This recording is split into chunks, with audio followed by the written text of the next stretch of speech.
କିଛି ଦିନ ହେଲା, କିଛି ଦିନ ତ ନୁହଁ,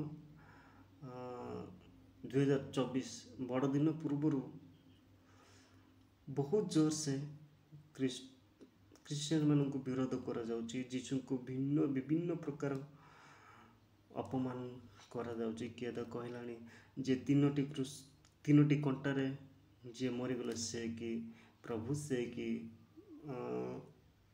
ଲୋକଙ୍କୁ ଉଦ୍ଧାର କରିବେ। ଏହା ତ ଆମ ପାଇଁ ନୂଆ କଥା ନୁହଁ।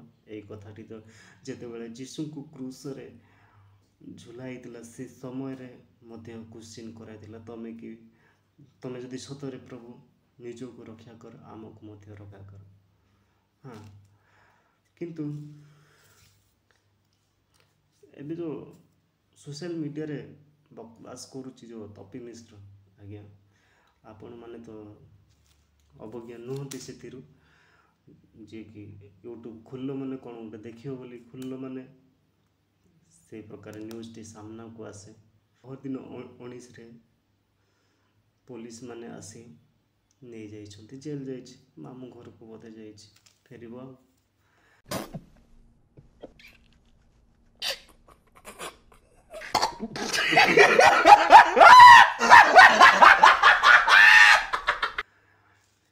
କିନ୍ତୁ କ'ଣ ପାଇଁ ଯାଇଛି ଆଜ୍ଞା? ସିଏ ଜଣଙ୍କ ଲେଖାକୁ କପି କରିକି କହୁଛି ମୋ ଲେଖା। ନିଜର ତ ଜଣା ପଡୁଛି କିଛି ଗୋଟେ ନାହିଁ।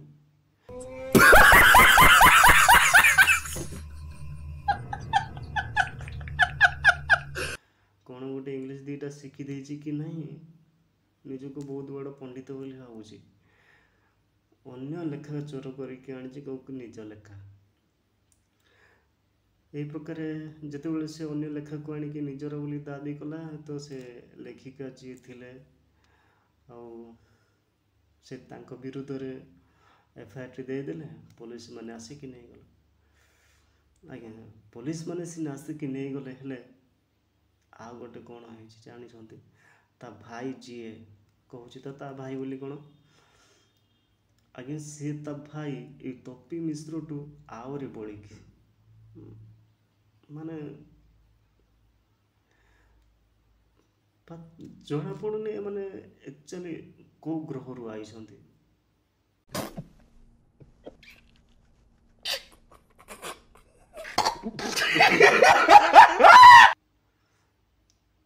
ଆଙ୍କର ଚିନ୍ତାଧାରା ଗୋଟେ ବୋଲି ଅଛି ନା ନାହିଁ? ଭାଇ ତମର ଚିନ୍ତାଧାରା ଗୋଟେ ବିଷୟ ଅଛି କି ନାହିଁ? ଭଲ ମନ୍ଦ କୋଉଟା ଜାଣ କି ନାହିଁ? ନା ସତ୍ୟ ଅସତ୍ୟ ବୋଲି କିଛି ଜାଣିବାର କ୍ଷମତା ଅଛି କି ନାହିଁ? ମାନେ କିଛି ବି। ସେ କ'ଣ କହିଲାଣି ନା ଖ୍ରୀଷ୍ଟିଆନ ମାନେ ଟଙ୍କା ଦେଇକି ଜେଲ୍ ପଠେଇଛନ୍ତି। ଭାଇ ସତରେ ଦେହ ଖାଲି ବଡ଼ ସିନା, ବାକି ସବୁ ଫମ୍ପା।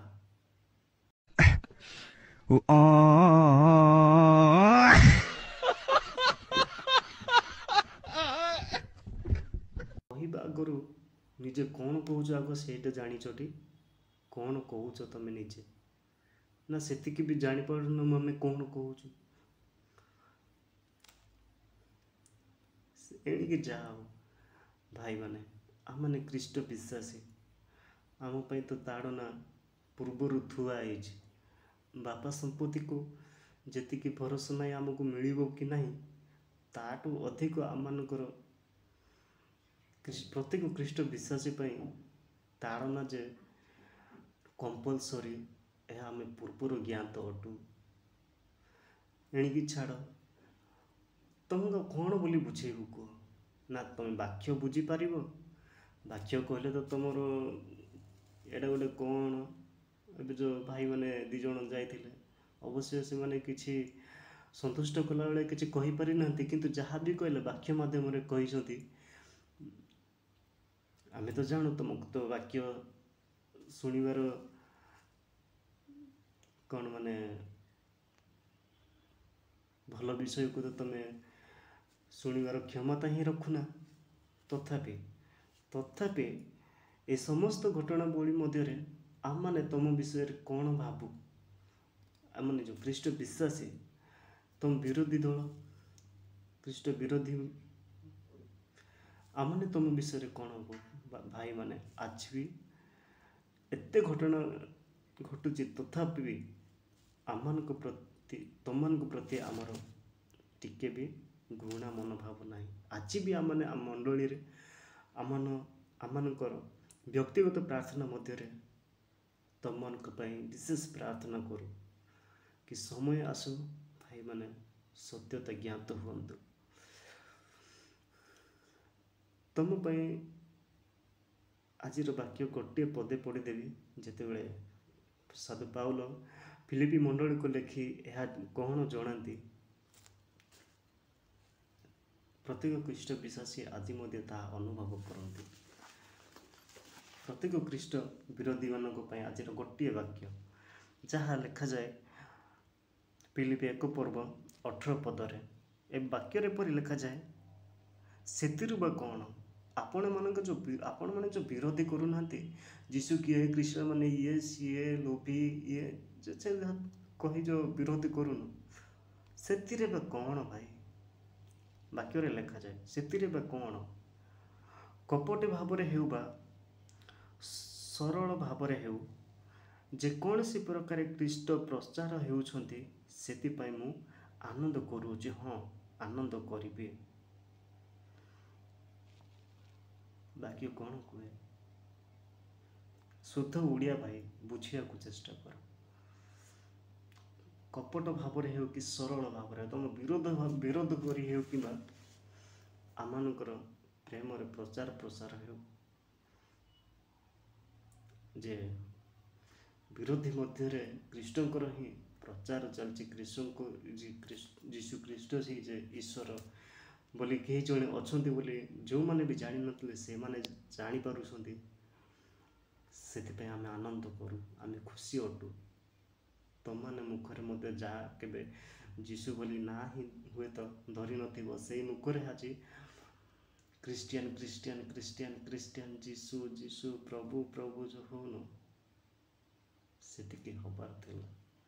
କାରଣ ଜୀବିତ ଈଶ୍ୱରଙ୍କ ହସ୍ତରେ ପଡ଼ିବା ଭୟଙ୍କର ବିଷୟ। ଦିନେ ନା ଦିନେ ଆପଣମାନେ ମଧ୍ୟ ବୁଝିଯିବେ। ସମୟ ଉଚିତ ସମୟରେ ଜବାବ ଦେବ। ଆଉ ଶେଷ କଥା ଏହି, କେତେ ବିରୋଧ କରିବ ଭାଇ? ନିଜର ବା ଶ୍ରେଷ୍ଠତା ତମେ ଉଲ୍ଲଂଘନ କରିସାରିଲଣି, ଆଉ କେତେ ବିରୋଧ କରିବ କୁହ? ଆପଣମାନେ ବା ମାଆକୁ ସର୍ବଶ୍ରେଷ୍ଠରେ ଦର୍ଜା ଦିଅନ୍ତି। ସେଇ ମାଆକୁ ବା ତମେ ଖୁଣ୍ଟରେ ବାନ୍ଧି ଚପଲରେ ବାଡ଼େଇଛ, ଛେପ ପକେଇ ସାରିଲଣି, ଆଉ କେତେ ନିଚ ତଳକୁ ଖସିବାକୁ? ଏବେ ବି ସମୟ ଅଛି, ସୁଧୁରି ଯାଅ। ତମକୁ ବିରୋଧ ଯେତିକି ଖ୍ରୀଷ୍ଟିଆନ ମାନେ କରୁନାହାନ୍ତି, ତାଠୁ କାହିଁ ଗୁଣ ଜାଦାରେ ତ ଆମ ହିନ୍ଦୁ ଭାଇମାନେ କରୁଛନ୍ତି। କେବେ କମେଣ୍ଟ ସେକ୍ସନ୍ ଆସିକି ପଢ଼ିଛ? କେବେ ଲୋକମାନଙ୍କ ବୟାନ ଶୁଣିବାକୁ ଚେଷ୍ଟା କରିଛ? ଶୁଣିବନି। ସେଗୁଡ଼ା ଶୁଣିଲେ ନା ତମର କାନରେ ରକ୍ତ ବାହାରିଯିବ। ଯାହା କହିବ ଭାବି ଚିନ୍ତି କୁହ। ଭାଇଚାରା ଅଯଥା ନଷ୍ଟ କରନି। ଧର୍ମ ଗ୍ରହଣ କରିବାର ଇଏ ତ ତାର ମୌଳିକ ଅଧିକାର ସମ୍ବିଧାନ ଆମମାନଙ୍କୁ ଦେଇଛି। ଧର୍ମ ପ୍ରଚାର କରିବାର ବି ମୌଳିକ ଅଧିକାର ସମ୍ବିଧାନର ଧାରା 25ରୁ 28ରେ ବା ଅଛି ନା? ସେତିକି ବି ଜାଣିନ? ଲଜ୍ଜା ଲାଗିବା କଥା ତମମାନଙ୍କୁ। ଆଜି ୟୁଟ୍ୟୁବ ମାଧ୍ୟମରେ ହିନ୍ଦୁ ଭାଇମାନେ, ବଡ଼ ଲୋକ ତ ଛାଡ଼,